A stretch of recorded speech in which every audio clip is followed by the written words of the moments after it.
was actually developed here in Austin.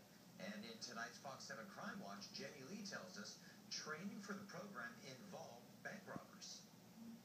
It was just pretty much like a hostile takeover. Traci Gregory was a victim of a violent takedown bank robbery. The aftermath of the whole thing looked like a horror movie. Two armed men ran into the Austin Telco Federal Credit Union in Round Rock last August, where Gregory is the branch manager. While she was not harmed, her two co-workers were seriously injured. He hit my senior teller in the back of the head with the back of the gun, and so that required staples in her head. And he consistently kicked my head teller in the face and in the ribs, and he was so disfigured, you couldn't hardly recognize him. The two co-workers are back at work. The two men responsible for the robbery, Sharmas Paul Gaines and Emmanuel Doyle, were convicted and sentenced September 11th. They can still be seen in these surveillance stills. The FBI says they were caught largely because the credit union is part of Bandit Shield. Since the start of the program in Austin in January, the FBI says 3 bank robberies have been solved. In order to get the sticker, banks and credit unions must undergo training. The Bandit Shield program was developed through FBI agents and local police detectives, interviewing bank robbers throughout the years, collecting information about what works and what doesn't work from the actual bank robbers themselves.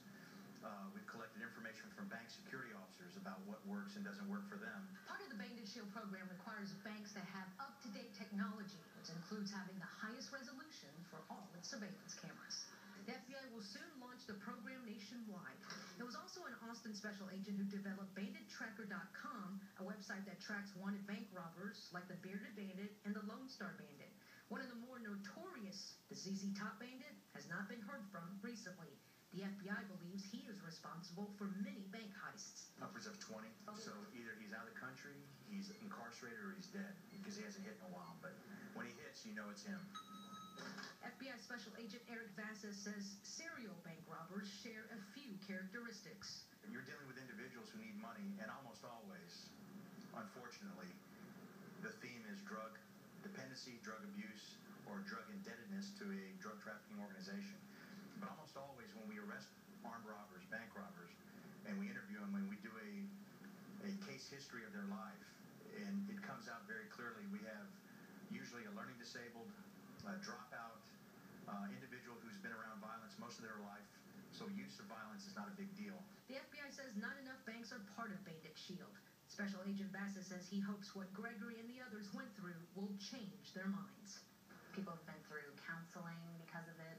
The August 29th, 2011 robbery won't ever leave the minds of Gregory or her co-workers. We're still always going to be on guard. There's always going to be that anxious feeling when someone comes in with a very loud voice. Jenny Lee, Fox 7 News Edge. And if you